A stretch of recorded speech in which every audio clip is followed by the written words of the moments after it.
Hi guys, and welcome back to Rise on the Road. We spent 2 weeks in Yemassee, South Carolina, a little town in between Savannah and Charleston. Let's see what we did there. The drive to Yemassee was about 4 hours. The Oaks was a good campground. The activity center had tea and coffee each morning when we did school. The only problem was it was a bit muddy since it was raining. All the campsites were wet. We even had a little pond in our yard. The manager and people there were very nice. We met some really nice full-time families when we were there too. First we met Angie, Steve, and their 11-year-old son Max. Brietta and him were good friends, as well as Gemma.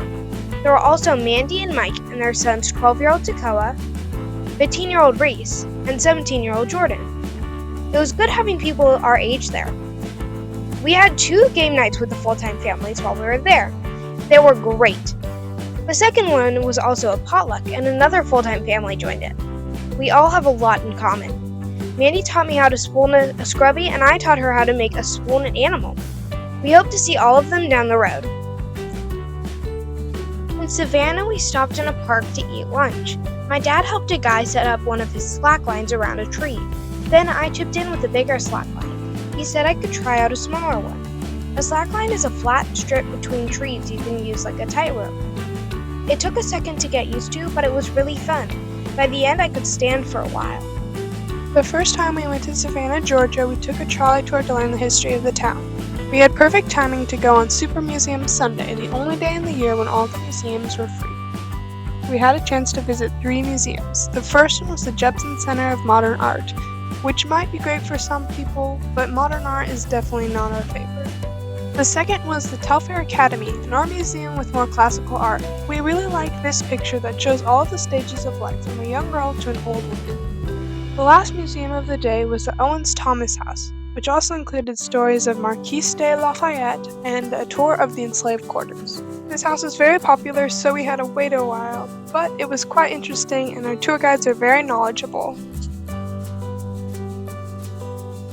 The Frampton Plantation was a tourist attraction right next to our campground. We took a little walk to check it out. It had a big gift shop that we explored. The original plantation house burned in the Civil War. The house also has earthen fortification mounds built by Confederate soldiers to protect the railroad that went from Charleston to Savannah. We went to Fiddler Seafood in search of a low country boil for Mom. She heard that the local dish was something she had to try. She thought it was pretty bland like most things that are boiled, but she was glad she tried it.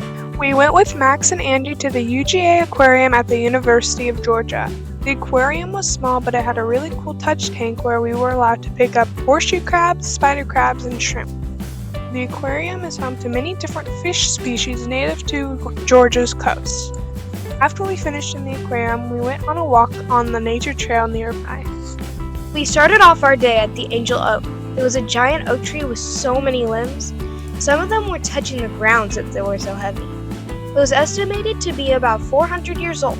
After that, we drove to Charleston. We looked in the city market, then went on an audio walking tour. My dad downloaded an app called Voice Maps. It told about the town at specific stops. It stopped talking and told us directions until we got to the next stop. We were told about a lot of churches. We heard them chime on the hour a few times while we were walking around.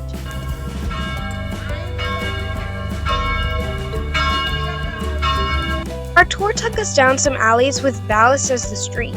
Ballast is a European river stone.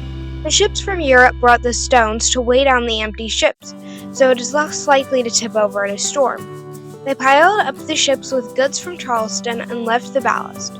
Charleston then used the ballast for roads. We also went down the rainbow row of houses to get to the harbor. The harbor was very pretty with unique houses. This one had 2 types of architecture in one house. Charleston was a good one-day stop. We visited the kazoo factory in Beaufort, South Carolina. Kazooie Kazoos is one of only 2 kazoo manufacturers in the United States. We went on a tour and got to see the factory where all the kazoos are assembled. We learned the history of kazoos, types of kazoos, and how kazoos are made. We even got to assemble our own kazoos. If you're ever near Beaufort, we definitely recommend. No, Jack.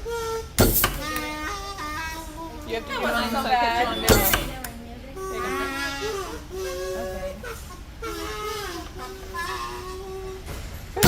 There you go. There you go. Thank you.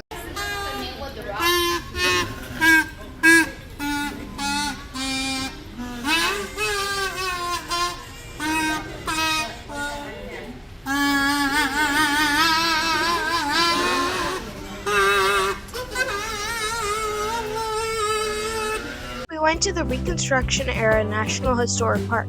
It was all about the Reconstruction era after the Civil War.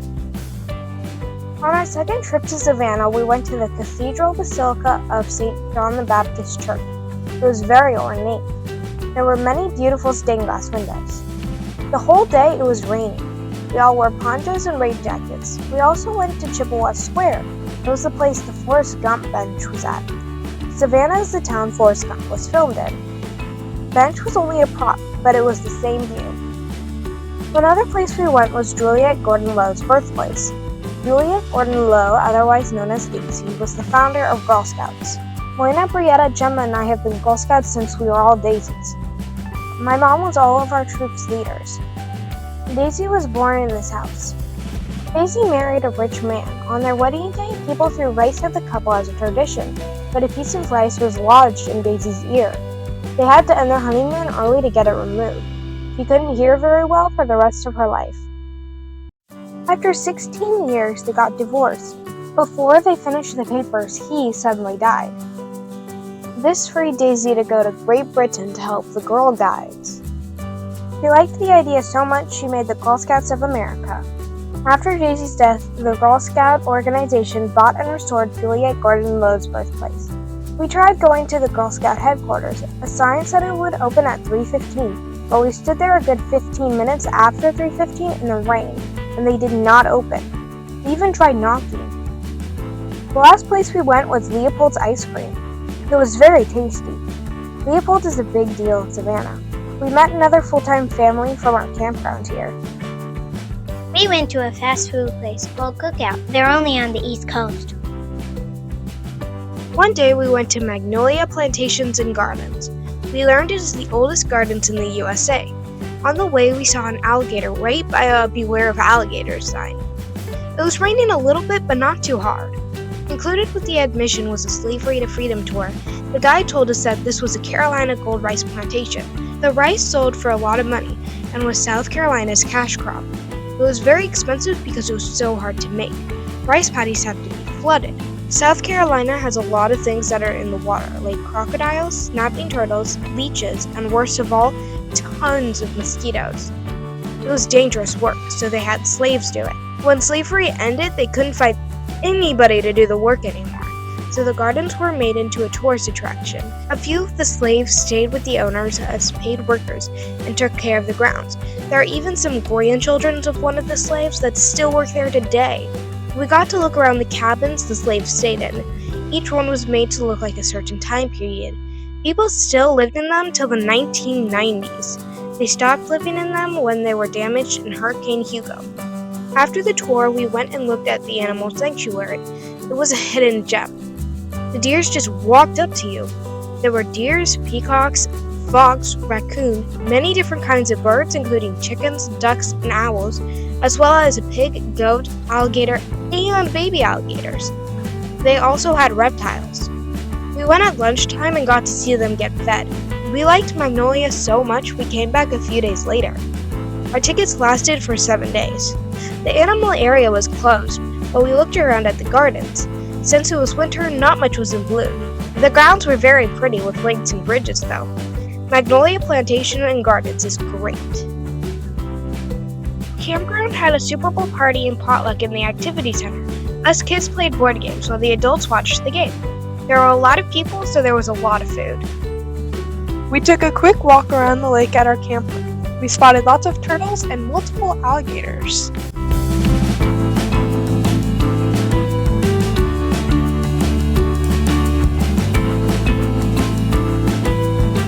On Valentine's Day, we made surf and dirt for dinner, and Gemma baked a strawberry cake. We had a candlelight dinner with flashlights because we did not have candles.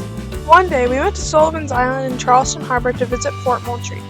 Fort Moultrie was first built in the Revolutionary War. Before it was completed, the British Navy attacked the fort. After a long battle, the British ships retreated, Charleston was safe from occupation, and the fort was named in honor of its commander, Colonel William Moultrie. After the war, Fort Moultrie was neglected, and since it was made from palmetto logs and sand, little of it remained when Congress authorized the first system of coastal forts.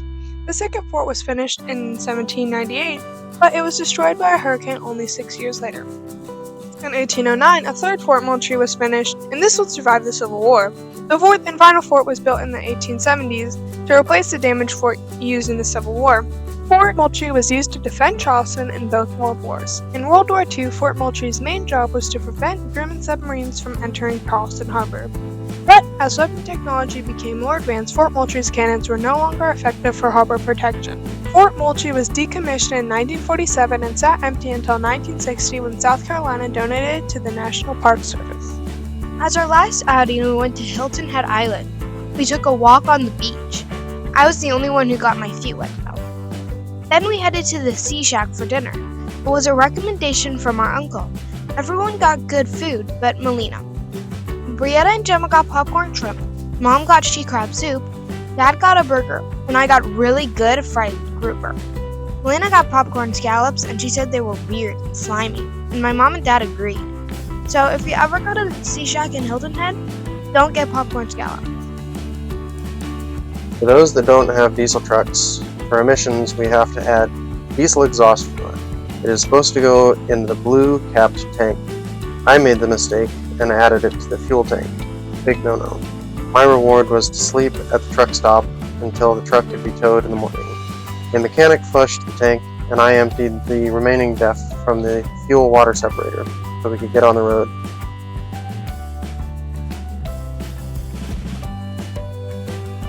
You can see the water-based DEF at the bottom of the jar.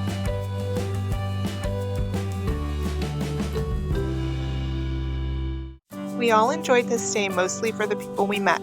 The staff were friendly, and we made new full-time family friends. The campground itself was small, updated, and clean, but it's in the low country, so remained flooded most of the time we were there. We enjoyed eating out at all of the local establishments. It's become a fun challenge to find great local joints wherever we go. The Savannah Trolley Tour and Magnolia Plantation Tours were our big-ticket attractions this time. We are grateful to take advantage of Free Museum Sunday, as 6 entry tickets everywhere we go really adds up.